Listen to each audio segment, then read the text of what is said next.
Well,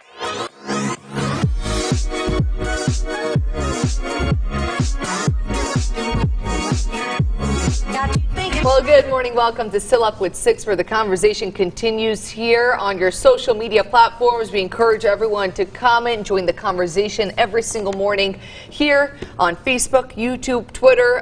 We're talking about something that's causing a lot of backlash online. It has a lot of people talking, and it has to do with Barnes & Noble.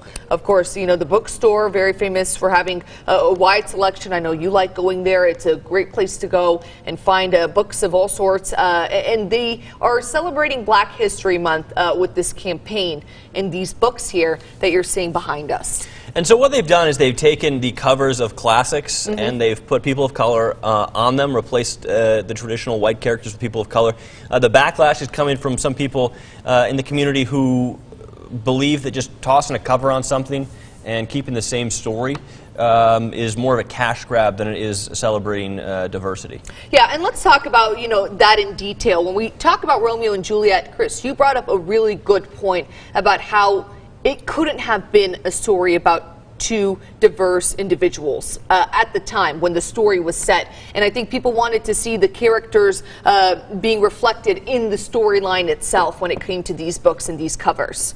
Yeah, of course, there are certain stories like Romeo and Juliet that you can't really just replace people of color in those settings and call it a day without transforming the story in some way because of the setting and the context of those stories. And the time of the story. And so I think that a lot of people I see on Twitter, right, of course there's always going to be backlash no matter what these days, but people on Twitter are pointing out, and I think this is maybe a decent point, is that instead of maybe doing something where you're just putting something, changing a cover, celebrate the many Black authors during Black History Month. You know, Maya Angelou, Langston Hughes, I mean, Malcolm X wrote books. I mean, these are, Toni Morrison who just recently passed away last year, all very well-known Black authors that could be highlighted in a way.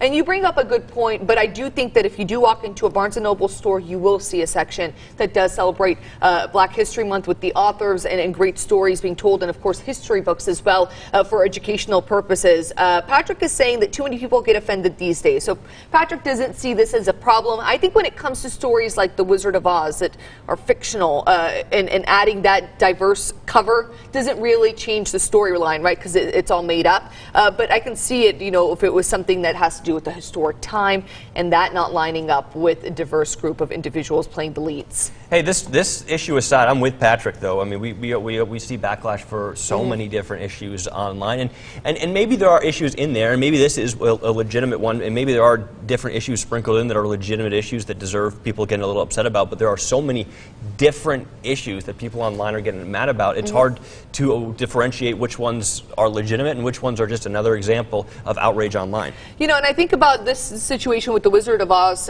similar to what we saw with the casting of Little Mermaid. They cast Haley Bailey, and she's African American, to play the Little Mermaid in the upcoming live action film. And I remember the backlash of that online, people saying, you know, why don't we pick a white woman just like Ariel was? And I think that goes back to, this is a made up story and it's okay to be diverse. It's 2020, but yeah, I do think some people are going to get upset no matter what, whether you're trying to be inclusive or not. And I think that's the issue at hand here. Now, Ronnie says America hates change or the showing of diversity. Now, Ronnie, interestingly enough here, this is the backlash is coming within the community of people of color who believe that this is kind of a superficial attempt at displaying diversity. So, interestingly enough, it's on the flip side of the issue here. People are not getting angry because, you know, Dorothy is depicted as a woman of color, or that Juliet is a woman of color, Romeo a person of color. It's more of the fact that they think this is a superficial way to do that. And Thomas saying, does color matter unless it's historical? And I think that's a good point, Thomas, and that's what we echoed with Romeo and Juliet. It's the setting of the storyline versus, you know, maybe Wizard of Oz or Little Mermaid. And I just don't think color matters, and we're in a world where it shouldn't anymore. And I do agree, though, there should have been some sort of other way for them to celebrate Black History Month. I think there could have been other ways. Yeah, Paula says, no matter what you do, you can't please everyone. A very, very good point here, Paula. And I do think, for the record, Barnes & Noble has had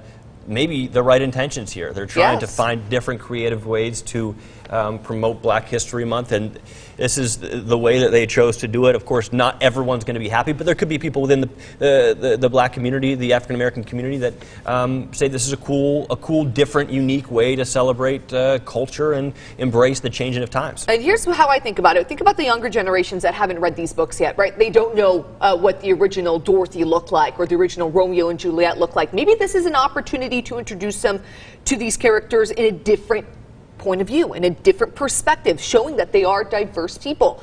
So maybe that's what they were going for, is the younger generations who don't quite know these characters for how they were written in the past. Yeah, interesting comment here from Bill, and I think I agree with it. It's a book, not life. Doesn't matter what the color person is. No, to me, no. I'll still read it. I'm with you. I think that you know, I can understand a little bit of maybe the anger if you're saying to yourself, you can't just call Romeo and Juliet a person of color. It doesn't line up with the historical. And maybe people in the African American community might say, well, that discounts, you know, the history during that time period, which was, you know, very difficult for a lot of different communities. And I think that that's could be a decent point. But on the other side of that, you have to say this is a very interesting and unique way to try to celebrate that diversity, at least. It really is. And, you know, we're seeing more and more companies trying to be more inclusive, be more diverse. And I think that that's maybe this was just Barnes & Noble's way of trying to be that. You know, we see that with Barbies nowadays, and we see that with other dolls. And Zach was pointing all the different things we're seeing in 2020 now,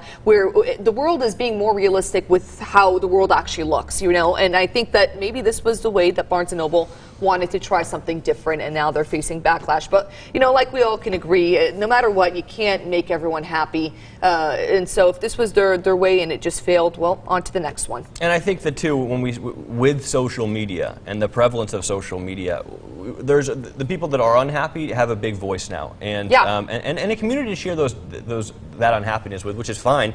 But we're hearing more about it as compared to times in the past when they didn't have a platform where they could fire off a tweet or an Instagram post or a Facebook status. And I think that's kind of fuels a little bit of the idea that there's this big backlash movement. And not just that, but you think about that platform nowadays, it's so easy for you to go viral. It's so easy for your idea to become something or become an opinion of a group of people simply by a retweet or by a favorite or by a reshare or post. And so I agree, with social media, it does make it a lot easier for those ideas to become known and to become public and to become outrage and to become backlash for companies as well. So it's an interesting topic of discussion today. But you know, yeah, Barnes & Noble facing some backlash. Preston saying, "Oh, good grief!" So probably hearing that word backlash and thinking some more outrage online. But yeah. Just people's opinion this morning. All right, let's move on to something a little bit lighter here. I'd be curious to see what you guys at home have to say about this. KFC and Pizza Hut, they're teaming up in the UK to make, get this, popcorn chicken pizza. That's not all, though. The rest of the pie, look at this, includes, are you ready, Chris? KFC gravy, cheese, and sweet corn. I'm going to tell you right now, this is an absolute no for me. I don't know why we have to keep doing these flavor mashups. It doesn't seem to make much sense to me. This is absolutely disgusting. Are people asking for this?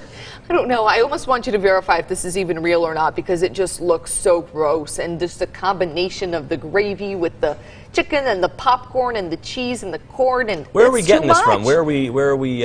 New Foods UK. Yeah. This is not a verified account. Okay. We need you to look into this, Chris, because this is just, it has all the right labeling, which, you know, is something that we've seen online sometimes be false. But would you guys try this? Bill says it's a hard pass for him. Me as well. That sounds so gross, if it is real.